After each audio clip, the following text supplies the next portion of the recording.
And welcome to our community. Susie Thomas here. So happy to welcome our guests this morning.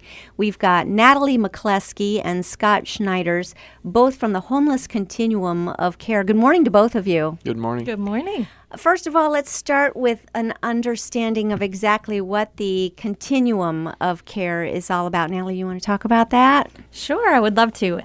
The Homeless Continuum of Care of Stark County is basically a open membership group which plans around ending homelessness in Stark County, responsible for a lot of different activities, but all connected to serving those who are experiencing homelessness and ultimately ending homelessness in the county. Well, that would be the goal, wouldn't it? Yes. So you're not a shelter in yourself, No. but you connect all of the shelters in Stark County. Do I have that right? Yes, like I said, it's a very broad membership group, so we have definitely homeless providers represented, but also political subdivisions, law enforcement, churches, mental health board and recovery services. So beyond. Yes, very, and we encourage even broader, jail liaisons, those dealing with reentry and foster care, and just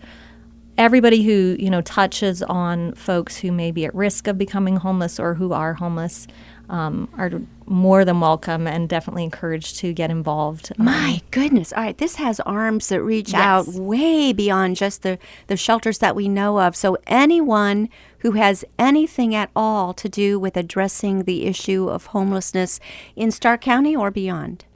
Specifically in Stark County, Okay. we do have some folks, for example, our partners within the Veterans Administration. They're up in Summit County, and they reach down into Stark County, and so they're involved in different committees also. But yeah, I mean, homelessness touches on more than just housing. Obviously, that's the first goal is to get somebody housed to end their homeless episode. But in order to maintain housing, there's so many other aspects of life that it touches, employment, medical care. Let's talk about healthcare, that so. because it seems like these days there are new homeless. Mm-hmm.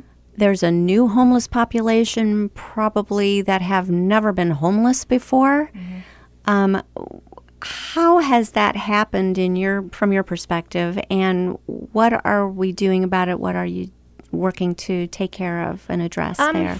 Well, I guess I would say one of the big things that's come about through this Homeless Continuum of Care, which has been in place for about 2 years now, is really a lot of focus on really looking strategically at what's going on and planning, and so identifying those types of things. So identifying who are, those in the system who are continually, recycling back through The different hard to homeless house. programs, and really coming up with the strategies and the best practices to help them maintain housing, and then also identifying those who, like you said, it's the first time that they have become homeless, and so their needs may be quite different from the other populations. What And are you so- finding in this research? Well, I would say we're just kind of getting a handle on all of it, on our numbers. And I would say most of our first-time clients, if you looked like what percentage are first-time is, where you're seeing the increase probably from a provider perspective is those who are 18 to 24. Seems to me as a provider we've seen a lot more increase over the last 2 years in people who are in that age range. And there's a couple different reasons. Part of it is that the job market it's not great for somebody who's 18 to 24, maybe doesn't have all the education that you would hope they would have, or has this little bit of criminal history already. They're already trying to overcome those barriers, and if you consider that maybe they were in the foster system or kind of lack the home supports necessary, that they just have no safety net. As soon as something goes wrong, it's, they're back to being, or they're homeless all of a sudden because there's nobody to kind of catch them and kind of soften their fall. They just kind of come to the And that is place a where they're rough without housing. age to hit hard that early on in life. That's very tough. Where do they go? Where are places for people caught in this situation to go? Well, I guess the first place somebody would go if they were homeless, we'd tell them to call the homeless hotline, which is a local number somebody can call. It's 330-452-4363. They can call that number, and they'll get registered with the Central Intake and Assessment team, and they'll kind of assess kind of what their needs are, how at risk they are for a bunch of different things. It's an interview. It can take up to like a half hour. So they're really trying to get a handle on what issues you're facing, and then what they do is they do the referrals to the different shelters where there's openings. So they have the database of who has open beds that day or that night, and then they fill those. And each place reports to them by like 8:30 in the morning of like, hey, I have 2 beds open, whatever. The family shelters are a little bit different, but it just seems that the most vulnerable would be the children. They've got nothing to do with why they are homeless, and yet they have found themselves homeless. Do you see the cycle continuing then for a child who grows up this way because their parents are homeless? Do they become homeless, or do you see maybe a drive to get out of that cycle? What do you see?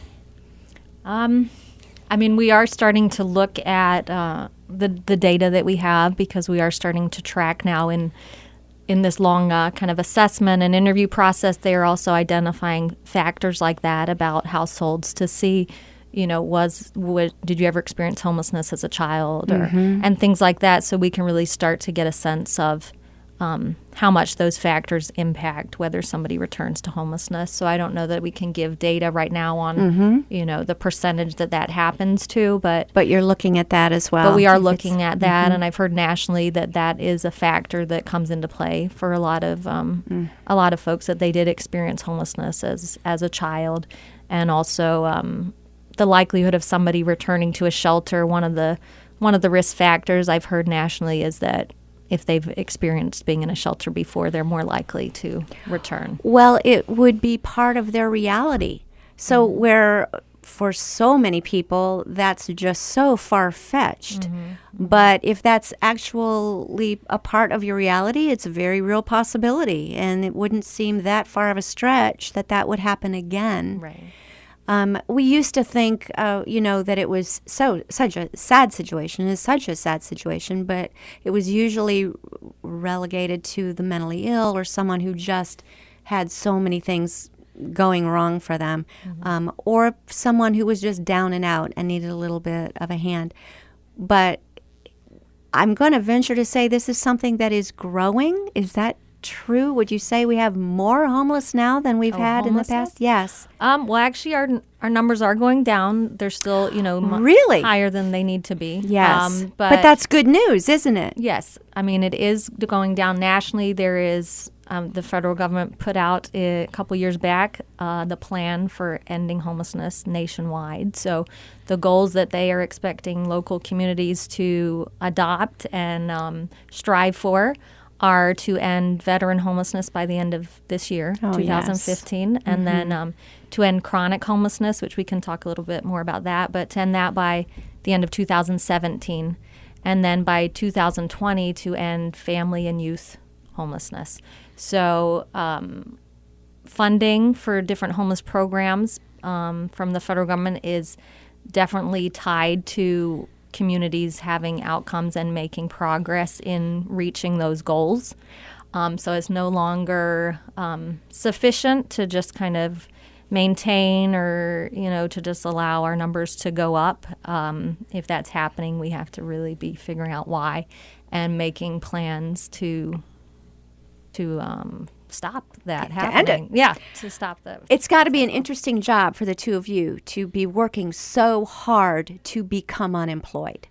Yes. But that is the goal, isn't it? Yes, it is. Well, and one thing too that is great, the funds that come into communities, continuum of cares, are definitely the government's definitely encouraging that communities use those to target those most vulnerable, those most in need.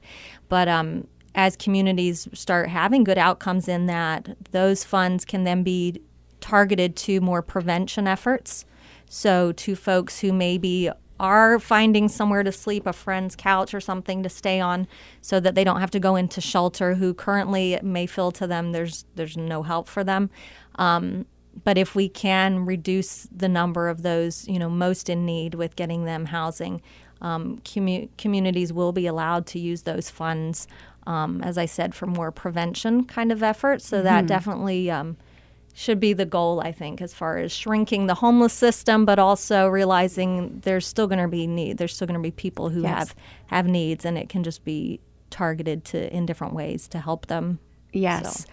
I'm going to contradict myself now because I said, for so many people it seems so far-fetched. In many ways, too, though. A job can be lost. Things can happen. There can be a house fire, something. Someone can find themselves homeless, and truly there, but for the grace of God go I. I do have a question, and I should say we're speaking with Natalie McCleskey and Scott Schneiders, and they're both from the Homeless Continuum of Care.